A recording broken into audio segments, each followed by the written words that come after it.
আজ মুসলমান লাঞ্ছিত হচ্ছে, অপমানিত হচ্ছে। কেন? আজ মুসলমানের কর্মের কারণে, মুসলমানের ফলের কারণে। কথা ঠিক না বেঠিক? মেরে মুহতারাম হাজিরিন, এরকম একটা সময় ছিল মুসলমানের চোখের উপর চোখ তুলে কথা বলার সাহস ইহুদি খ্রিস্টানরা পাইতো না। জোরে এখন কথা ঠিক না বেঠিক? মুসলমানের গোলামি করতে করতে, মুসলমানের পা টিপতে টিপতে বেঈমানগুলো সময় কাটাইছে। আর বর্তমান জামানার মধ্যে মুসলমান লাঞ্ছিত হচ্ছে, মার কাটছে। কেন কাটছে জানেন? আজ মুসলমানের জায়গায় না থাকার কারণে মুসলমান ইসলাম ধর্ম মানে না। মুসলমানের মধ্যে কিছু নামদারি মুসলমান আছে, মুসলমানের মধ্যে কিছু নামদারি মুসলমান করে ইহুদি খ্রিস্টানের কাঞ্চন্ত মারে, ঈদগাহ যায়, কিন্তু দরগাহ যায়, আবার পূজার মধ্যেও যায়। কথা বলেন ঠিক না বেঠিক? কিন্তু মুসলমান আফসোস হয়, একদম একটা হিন্দু তো আমাদের একটা ঈদগাহের মধ্যে আসে না, আমাদের একটা ঈদের মধ্যে আসে না, জুমার দিনে আসে না। কিন্তু তুমি মুসলমান হয়ে ওই সমস্ত উৎসবে যাও। বলো, মুসলমান হিসেবে তুমি যে কাজটা করতেছো, ওই কাজটা কি তুমি ঠিক করতেছো না বেঠিক করতেছো? বলো। এই কোরআন কার কালাম? কোরআন কার কালাম? জুড়ে বলেন। এই জন্য মুসলমান কোরআনের দ্বারা মানুষ ইসলামের দিকে যেইভাবে আগায় আসতেছে, আবু জাহেলের কাছে কোরআন ভালো লাগে না, উতবার কাছে কোরআন ভালো লাগে না, সাইবার কাছে কোরআন ভালো লাগে না। এই জন্য মুসলমান রাত্রে বেলা তারা ঠিকই আল্লাহর রব্বুল আলামিনের কোরআনুল কারীম পয়গম্বর যখন তেলাওয়াত করত, ওই তেলাওয়াত ওই বেঈমানগুলা শুনতো। ঠিক না বেঠিক? এই জন্য মুসলমান আসুন, আল্লাহ পাক রব্বুল আলামিন বলেন, বান্দা তোমাদের জন্য তোমাদের কাছে এমন একটা কালাম পাঠিয়েছি, ওই কালামুল্লাহ হলো তোমাদের জন্য হেদায়াত স্বরূপ। এই জন্য আল্লাহ পাক রব্বুল আলামিন বলেন, হুদাল লিল মুত্তাকিন। এই কোরআন হলো মুত্তাকিনদের জন্য হেদায়াত স্বরূপ। এই কোরআন সুদ ঘুষের দিক থেকে তোমাকে দূরে টানিয়ে আনবে, ঘুষে তোমাকে নিবে না। কোরআন তোমাকে জিনার কাছ থেকে সরাইয়ে আনবে, কোরআন তোমাকে গুনার কাছ থেকে সরাইয়ে আনবে। এ মুসলমান, গুনার কাজ করতে করতে আমাদের কলবটা পাথরের মতন শক্ত হয়ে গেছে। এই জন্য আমাদের চোখ দিয়ে একটা পানিও বাইর হয় না। এই জন্য ইহুদি খ্রিস্টান বেঈমানেরা যা যা করার দরকার ইহুদি খ্রিস্টান বেঈমানেরা তাই করেছে। একেবারে আমাদের ঈমানটাকে নষ্ট করে দেওয়ার জন্য একেবারে আমাদের পকেট পর্যন্ত পৌঁছায় দিয়েছে। ঠিক না বেঠিক? এরে নবীর উম্মতের দল, মুসলমান, আল্লাহর গোলাম, আমার ভাইরা, আমার বন্ধুরা, এই কোরআনের সোহবতে যারা আসবে, কোরআনের সোহবতে যারা বসবে, আল্লাহর কোরআন তোমাকে টেনে টেনে জান্নাতের ভিতরে নিয়ে যাবে। নবীর উম্মতের দল, এই জন্য মুসলমান, আল্লাহর গোলাম, কোরআনকে বেশি বেশি মোহাব্বত করব। আমি আপনাদের মাঝে একটা ঘটনা ধরে তুলি, মুসলমান, ঘটনাটা শুনলেই বুঝবেন। ওই ভারতের মধ্যে একটা এলাকা ছিল, এলাকা, মূর্খ এলাকা, কলম এলাকা। ওই এলাকার মধ্যে কেউ কোরআন পড়তো জানতো না, কোরআন পড়নেওয়ালা ছিল না। একজন আল্লাহর ওলি দুনিয়ার জমিন থেকে যখন চলে গেলেন, ওই ভারত মাদ্রাসা যিনি 50 বছরের মুহতামিমের দায়িত্ব পালন করেছেন, আল্লামা কারি তৈয়ব স্যার রহমতুল্লাহি আলাইহি, আল্লামা কারি সাহেব রহমতুল্লাহি আলাইহি ভারত মাদ্রাসার মধ্যে 50 বছর মুহতামিমের দায়িত্ব পালন করেছেন। ওই কারি সাহেব রহমতুল্লাহি আলাইহি একদিন অফিসের দিকে যাইতেছেন। কোথায় যাইতেছেন বলেন? কোথায় যাইতেছেন বলেন? অফিসের দিকে যাইতেছেন। অফিসের দিকে যাওয়ার সময় ঘড়ির দিকে তাকায় দেখে অফিসে যাওয়ার টাইম আরো 1 ঘন্টা সময় বাকি। কয় ঘন্টা সময়? জুড়ে বলেন, কয় ঘন্টা সময়? এ মুসলমান, 1 ঘন্টা সময় বাকি আছে। এবার কারি সাহেব রহমতুল্লাহি আলাইহি সাইকেলটা ঘুরাইয়া একজন আল্লাহর বান্দা, যুবক, নওজোয়ান ডাক দিয়া বলতেছে, হুজুর, আমাদের বাড়িতে আপনি চলুন, আমার আব্বা দুনিয়ার জমিন থেকে চলে গিয়েছে, আমার আব্বা দুনিয়ার জমিনের মধ্যে নাই, আমার আব্বাকে আপনি গোসল করাইতে হবে, জানাজার নামাজের ইমামতি করতে হবে। এবার কারি সাহেব রহমতুল্লাহি আলাইহি সাইকেলটা ঘুরাইয়া নওজোয়ানের বাড়ির দিকে রওনা হয়ে যান। কিছুক্ষণ সময় দেওয়ার পরে এই দিক দিয়ে লাশের গোসল হয়ে গেছে, দান কাফনের ব্যবস্থা হয়ে গেছে। জানাজার ইমামতি করিয়া কবর জগতের মধ্যে যখন আল্লাহর বান্দাকে রাখবে, এমন সময় কারি সাহেব রহমতুল্লাহি আলাইহির পকেট থেকে অফিসের আইডি কার্ডটা পড়ে গেছে। কি পড়ে গেছে বলেন? আজকে অফিসে যাওয়ার সময় দাউরান ডাক দিয়ে বলতেছে, এরে অফিসের লোক ভাই, যাদের কাছে আজকে অফিসের আইডি কার্ড থাকবে তারাই কেবলমাত্র অফিসের ভিতরে ঢুকতে পারবে, প্রবেশ করতে পারবে। যাদের কাছে থাকবে না তারা ভিতরে প্রবেশ করতে পারবে না। এবার কারি সাহেব রহমতুল্লাহি আলাইহি কারি সাহেব রহমতুল্লাহি আলাইহি টেনশনের মধ্যে পড়ে যায় যে আমার আইডি কার্ডটা পকেটের মধ্যে রাখিছিলাম, এখন কোথায় চলে গেছে, ব্যাপারটা তো বুঝতে পারলাম না। আল্লাহু আকবার। কারি সাহেব রহমতুল্লাহি আলাইহি সাইকেলটা ঘুরাইয়া আবার নওজোয়ানের বাড়ির দিকে রওনা হয়ে গেলেন। এরে মুসলমান, আল্লাহর গোলাম, কোরআনের সোহবতে যারা আসবে, এরকম মাহফিলের মধ্যে যারা বসবে, এরাই হলো দুনিয়ার জমিনের মধ্যে ভাগ্যবান, পরকালেও ভাগ্যবান, ঠিক না বেঠিক? এই জন্য মুসলমান, কোরআনের বিরোধিতা করবা না। তোমার দাদা আবু জাহেলও পারে নাই, উতবাও পারে নাই, সাইবাও পারে নাই। এই কোরআন আগেও যেরকম ছিল এখনো পর্যন্ত আছে এরকম, ঠিক না বেঠিক? আল্লাহু আকবার। কারি সাহেব রহমতুল্লাহি আলাইহি নওজোয়ানকে ডাক দিয়ে বলেন, নওজোয়ান, আল্লাহর বান্দা যুবক, আমার পকেট থেকে আইডি কার্ডটা মনে হয় তোমার বাবার কবরের মধ্যে পড়ে গেছে। এখন তুমি যদি অনুমতি দাও, আমি তোমার বাবার কবরটাকে 2-3টা কাটকি সরাইয়া আমার আইডি কার্ডটা তুলে নিব। কারি সাহেব রহমতুল্লাহি আলাইহি যেই মাত্র কাটকিগুলো সরাইলেন, সরানোর পরে এমন একটা সুঘ্রাণ, মেশকের আম্বরের ঘ্রাণ বাহির হইতেছে কবর থেকে। এবার কারি সাহেব রহমতুল্লাহি আলাইহি বলেন, নওজোয়ান, ব্যাপারটা কি? কথা গোপন করবা না যুবক, কথা গোপন করবা না। তোমার বাবার এমন কি আমল ছিল যে আমলের বদলাতে আল্লাহ পাক রব্বুল আলামিন তোমার বাবার কবরটাকে জান্নাতের বাগান হিসাবে কবুল করে নেয়? কারি সাহেব রহমতুল্লাহি আলাইহি এই কথা বলার পর নওজোয়ান ডাক দিয়ে বলে, হযরত, আল্লাহর কসম, আল্লাহর কসম, আমার বৃদ্ধ বাবার সম্পর্কে আমরা কিছুই বলতে পারবো না। আমার বৃদ্ধ বাবার সম্পর্কে যদি তুমি জানতে চাও, আমার বিধবা মা বাড়িতে আছে, বৃদ্ধ মা, আমার মার কাছ থেকে তুমি জানতে চাও। কারি সাহেব রহমতুল্লাহি আলাইহি নওজোয়ানের বাড়ির দরজার কিনারে যাইয়া আল্লাহর ওলি সালাম দিয়ে বলতেছে, মা, ঘরের ভিতরে কি আছো? ঘরের ভিতর থেকে আওয়াজ আসতেছে, আমি একজন মহিলা, বৃদ্ধ মহিলা। কারি সাহেব রহমতুল্লাহি আলাইহি বলতেছে, মা, কথা গোপন করিবা না।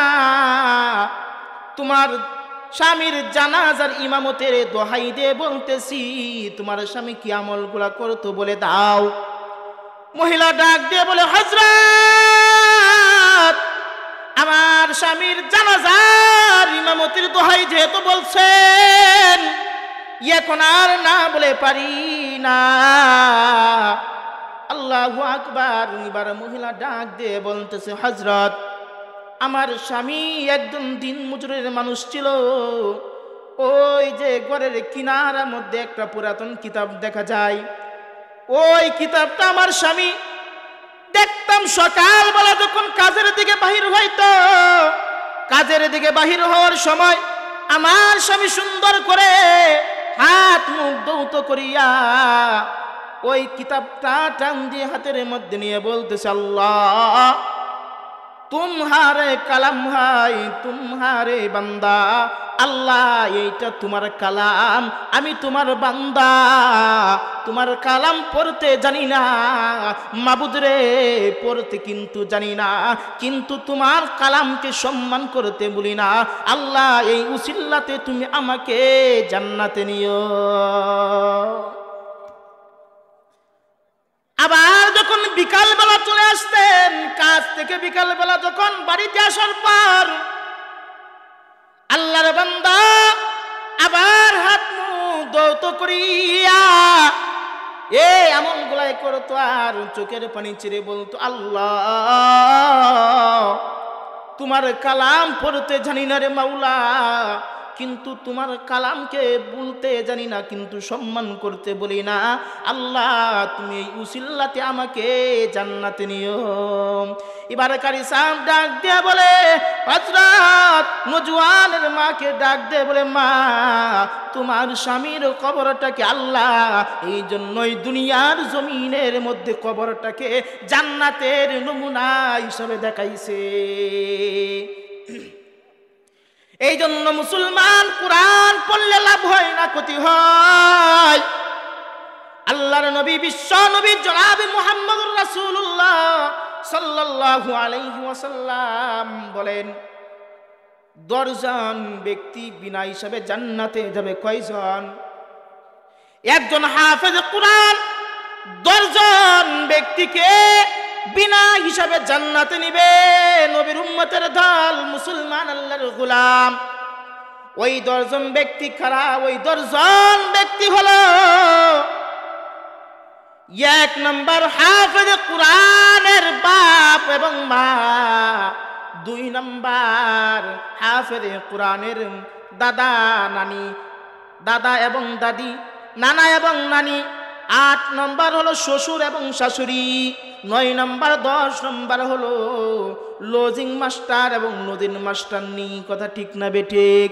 এই জন্য মুসলমান এই মাদ্রাসার মধ্যে হাফেজ কোরআন হাসরের ময়দানে আল্লাহর কাছে দরখাস্ত করবে, আল্লাহ তোমার কালাম পড়লাম, তোমার কালাম শিখলাম, যে ভাইয়ের ঘরের মধ্যে কানা খাই আল্লাহ ওই ভাইকে আজকে আমি জান্নাতে যাব না। এরে মুসলমান আল্লাহর গোলাম, এরে নবীর উম্মতের দল, এই জন্য বলতে চাই কোরআনের বিরোধিতা যারা করতে চায়, ইসলামের বিরোধিতা যারা করতে চায়, ইসলামের ক্ষতি যারা করতে চায়, উলামায়ে কেরামের বিরোধিতা যারা করতে চায়, মাদ্রাসার মসজিদের বিরোধিতা যারা করতে চায়, আল্লাহ পাক রব্বুল আলামিন আগেও নবীর জামানার মধ্যে আবু জাহেল, উতবা, সাইবা, বেঈমান মুশরিকরা বিন্দু পরিমাণ ইসলামের ক্ষতি করতে পারে না, এখন পর্যন্ত পারবে না। কথা ঠিক না বেটি? এই জন্য মুসলমান মনে রাখবেন, আজ মুসলমান লাঞ্ছিত হচ্ছে, অপমানিত হচ্ছে। কেন? আজ মুসলমানের কর্মের কারণে, মুসলমানের ফলের কারণে। কথা ঠিক না বেঠিক? মেরে মুহতারাম হাজরিন, এরকম একটা সময় ছিল মুসলমানের চোখের উপর চোখ তুলে কথা বলার সাহস ইহুদি খ্রিস্টানরা পাইতো না। যেরকম কথা ঠিক না বেঠিক? মুসলমানের গোলামি করতে করতে, মুসলমানের পা টিপতে টিপতে বেঈমানগুলো সময় কাটাইছে। আর বর্তমান জামানার মধ্যে মুসলমান লাঞ্ছিত হচ্ছে, মার কাটছে। কেন কাটছে জানেন? আজ মুসলমানের জায়গা না থাকার কারণে মুসলমান ইসলাম ধর্ম মানে না। মুসলমানের মধ্যে কিছু নামদারি মুসলমান আছে, মুসলমানের মধ্যে কিছু নামদারি মুসলমান করে ইহুদি খ্রিস্টানের কাঞ্চন্ত মানে, ঈদগাহ যায় কিন্তু দরগাহ যায়, আবার পূজার মধ্যেও যায়। কথা বলেন ঠিক না বেঠিক? কিন্তু মুসলমান আফসোস হয়, একদম একটা হিন্দু তো আমাদের একটা ঈদগাহের মধ্যে আসে না, আমাদের একটা ঈদের মধ্যে আসে না, জুমার দিনে আসে না। কেন তুমি মুসলমান হয়ে ওই সমস্ত উৎসবে যাও? বলো, মুসলমান হিসেবে তুমি যে কাজটা করতেছো ওই কাজটা কি তুমি ঠিক করতেছো না বেঠিক করতেছো? বলো। আরে ভাই, আপনার আওয়াজ দিয়ে বলেন, বলিয়ান একটু। মোট কথা মনে রাখবেন, যারা কোরআনের ক্ষতি করতে চায় এরা হলো কোরআনের দুশমন। যারা নবীজির ইজ্জতের উপর আঘাত আসে, ইজ্জতের উপর যখন আক্রমণ করে, ইসলামের উপর যখন আক্রমণ করে, আমি বলতে চাই তোমার দাদা আবু জাহেল পারে নাই, উতবাও পারে নাই, তুমি পারবা না, তুমিও পারবা না। জোরে কোন কথা ঠিক না বেটে?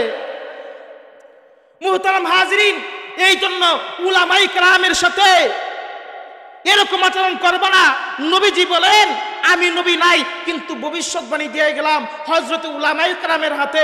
নবীজি বলেন আমি উলামায়ে কেরামকে যারা কষ্ট দিবে, যারা গালি দিবে, তারা যেন আমি বিশ্বনবীকে কষ্ট দিল, আমি বিশ্বনবীকে যারা কষ্ট দিবে তারা আমার উম্মতের কাতার থেকে বঞ্চিত থাকবে, তারা জাহান্নামের মধ্যে লিপ্ত থাকবে। কথা জোরে কোন কথা ঠিক না বেঠিক? মেরে মুহতারাম হাজিরিন, এবার মুসলমান মনে করছে, এই জন্য তো দেখতেছেন দেশের পরিস্থিতি কিরকম।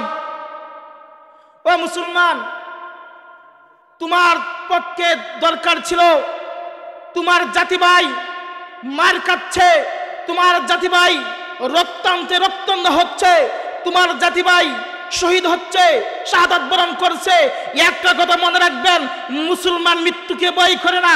যদি মুসলমান বাঁচে, বাঁচতে হয় গাজী, আর মোল্লা হয় শহীদ। শহীদের দরজা আল্লাহ তাআলা বিনা হিসেবে জান্নাতে দিবেন। জোরে কন্যা সুবহানাল্লাহ। এই জন্য মুসলমান এক যুদ্ধের ময়দানে কাফেররা ছিল 1000, ওয়ার্সের দিক দিয়েও বেশি, সংখ্যার দিক দিয়েও বেশি, সোয়ারের দিক দিয়েও বেশি, কিন্তু মুসলমানরা সংখ্যার দিক দিয়েও ছিল কম, ওয়ার্সের দিক দিয়েও ছিল কম, আবার সোয়ারির দিক দিয়েও ছিল কম। কিন্তু মুসলমান এই 90 জন কাফেরকে 3 ভাগে ভাগ করছে। কয় ভাগে?